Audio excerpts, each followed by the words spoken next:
জানিয়ে দিব এই মুহূর্তে পাওয়া আপডেট আন্তর্জাতিক সংবাদ। শুরুতেই শিরোনাম। সুদানে আরএসএফ এর হামলায় নিহত 200। এদিকে যুদ্ধবিরতির দ্বিতীয় ধাপের আলোচনা চলতি সপ্তাহে জানালো ইসরায়েল।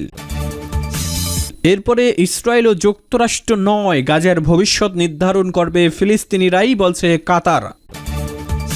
এরপরে শনিবার 6 ইসরায়েলি জিম্মিকে মুক্তি দেবে হামাস।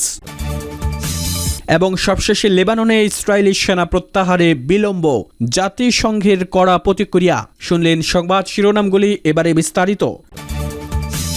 সুদানে আরএসএফ এর হামলায় নিহত 200। সুদানে আধা সামরিক বাহিনী 3 দিনে 200 জন বেসামরিককে হত্যা করেছে। নিহতদের তালিকায় নারী ও শিশুরাও অন্তর্ভুক্ত ছিল। দেশটির দক্ষিণে অবস্থিত আল কাদারিস ও আল খেলওয়াত গ্রামগুলোতে এ হত্যাযজ্ঞ চালানো হয়। মঙ্গলবার যুদ্ধ পর্যবেক্ষণকারী একটি আইনজীবী গ্রুপ বিষয়টি নিশ্চিত করেছে, খবর আল জাজিরা। আরএসএফ এর সদস্যদের বিরুদ্ধে দারফুরে মানবতা বিরোধী অপরাধে জড়ানোর অভিযোগ রয়েছে।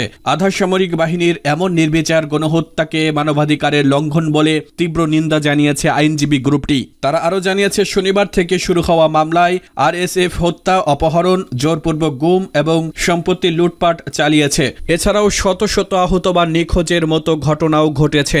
আইনজীবী গ্রুপটির মতে নীলনদ পার হয়ে পালানোর চেষ্টা করার সময় কিছু বাসিন্দাকে গুলি করা হয়েছিল, তাদের মধ্যে কেউ কেউ ডুবে গেছে। অন্যদিকে যুদ্ধ বিধ্বস্ত সুদানের জনগণ এবং পালিয়ে আসা লক্ষাধিক শরণার্থীর জন্য $6 বিলিয়ন সহায়তা আবেদন করেছে জাতিসংঘ।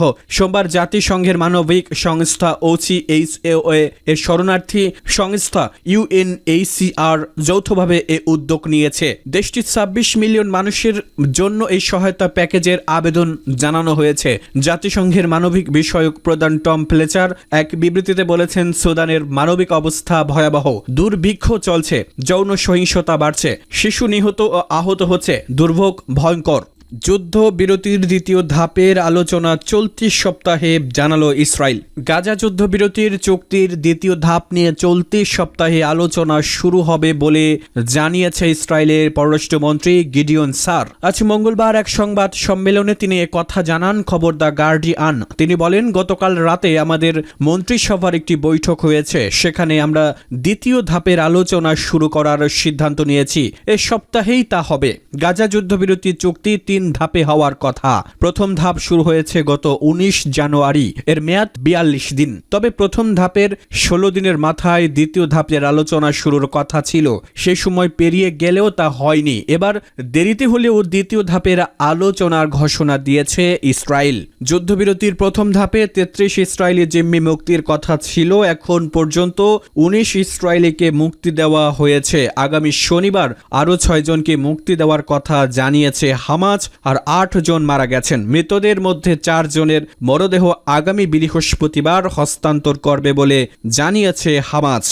ইসরায়েল বা যুক্তরাষ্ট্র নয়, গাজার ভবিষ্যৎ নির্ধারণ করবে ফিলিস্তিনিরাই, বলছে কাতার। গাজা যুদ্ধের অন্যতম মধ্যস্থতাকারী কাতার বলেছে, গাজার ভবিষ্যৎ নির্ধারণের ক্ষমতা ফিলিস্তিনিদের হাতেই থাকা উচিত, বাইরের কোনো পক্ষের নয়। দোহায় এক সংবাদ সম্মেলনে কাতারের পররাষ্ট্র মন্ত্রণালয়ের মুখপাত্র মাজেদ আল আনসারি বলেন, এ বিষয়টি একটি ফিলিস্তিনি প্রশ্ন, যা যুদ্ধ পরবর্তী পরিস্থিতিতে ফিলিস্তিনিরাই নির্ধারণ করবে। মঙ্গলবার এক প্রতিবেদনে খবর দিয়েছে টাইমস অফ ইসরায়েল।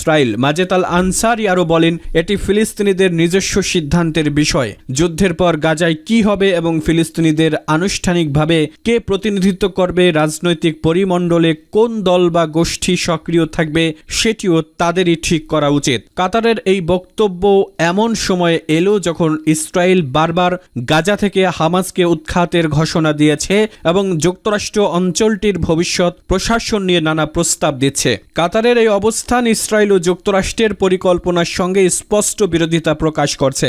ইসরায়েল গাজার উপর পূর্ণ নিয়ন্ত্রণ নিতে চায় এবং হামাসের শাসনের অবসান ঘটানোর লক্ষ্য নিয়েছে, যেখানে যুক্তরাষ্ট্র পরোক্ষভাবে গাজায় একটি বিকল্প প্রশাসনের কথা বলছে। তবে কাতার মনে করছে, বাইরের কোনো শক্তি নয়, বরং গাজার জনগণেরই নিজেদের ভবিষ্যৎ নির্ধারণের অধিকার থাকা উচিত।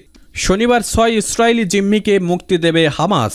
আগামী শনিবার 6 ইসরায়েলি জিম্মিকে মুক্তি দেবে হামাস, এমনটাই জানিয়েছে ফিলিস্তিনিদের স্বাধীনতাকামী সংগঠন। হামাস নেতা খলিল আল হায়া জানিয়েছেন, বেশ কয়েকশো ফিলিস্তিনি জিম্মির বিনিময়ে এই 6 ইসরায়েলিকে ছাড়া হবে। খবর দ্য গার্ডিয়ান। 3 ধাপের যুদ্ধবিরতির চুক্তির প্রথম ধাপে 33 ইসরায়েলি জিম্মিকে মুক্তি দেওয়ার কথা।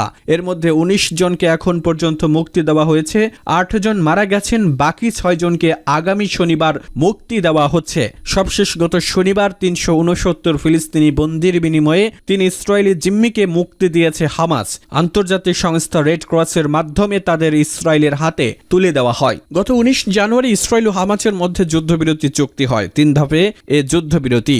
এর মধ্যে প্রথম ধাপে চলবে 42 দিন। প্রথম ধাপের 16 দিনের মাথায় দ্বিতীয় ধাপের আলোচনা শুরু হওয়ার কথা থাকলেও তা এখনো শুরু হয়নি। তবে আলোচনা কয়েক দিনের মধ্যে শুরু হবে জানিয়েছেন হামাসের এক কর্মকর্তা। লেবাননে ইসরায়েলি সেনা প্রত্যাহারে বিলম্ব, জাতিসংঘের কড়া প্রতিক্রিয়া। জাতিসংঘের লেবানন বিষয়ক দূত এবং শান্তিরক্ষা বাহিনী মঙ্গলবার জানিয়েছে, ইসরায়েলের দেরিতে সেনা প্রত্যাহার জাতিসংঘের সেই প্রস্তাব লঙ্ঘন করছে, যা 2006 সালের হিজবুল্লাহ ইসরায়েল যুদ্ধের অবসান ঘটিয়েছিল এবং সাম্প্রতিক যুদ্ধবিরতির ভিত্তি তৈরি করেছিল। এক যৌথ বিবৃতিতে বলা হয়, আজ ইসরায়েলি প্রতিরক্ষা বাহিনীর প্রত্যাহার এবং লেবাননের সেনাবাহিনীর দক্ষিণ লেবাননে অবস্থান গ্রহণ সময়সীমার শেষ দিন।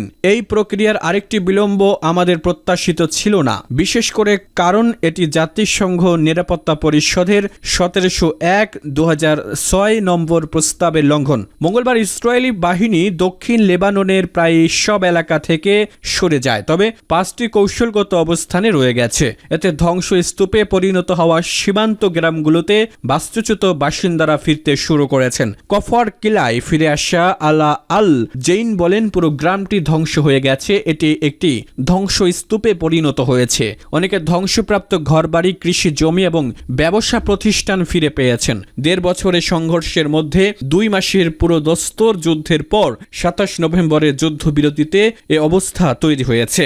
ইসরায়েল যুদ্ধবিরতির শর্ত অনুযায়ী সেনা প্রত্যাহারের শেষ মুহূর্তে ঘোষণা করেছিল, তারা সীমান্তের কাছে 5টি কৌশলগত অবস্থানে সেনা রাখবে। মঙ্গলবার ইসরায়েলের প্রতিরক্ষা মন্ত্রী ইসরায়েল কাটস এই অবস্থান নিশ্চিত করে বলেন, হিজবুল্লাহর যে কোনো লঙ্ঘনের বিরুদ্ধে ব্যবস্থা নেওয়া হবে। এদিকে লেবানন সরকার বলেছে, ইসরায়েলের যে কোনো সেনা উপস্থিতি তাদের ভূমিতে দখলদারিত্ব হিসেবে গণ্য হবে। দেশটি এই বিষয়ে জাতিসংঘ নিরাপত্তা পরিষদের কাছে অভিযোগ জানাবে এবং লেবাননের সেনাবাহিনী সীমান্তের দায়িত্ব নেওয়ার জন্য প্রস্তুত রয়েছে বলে জানিয়েছে।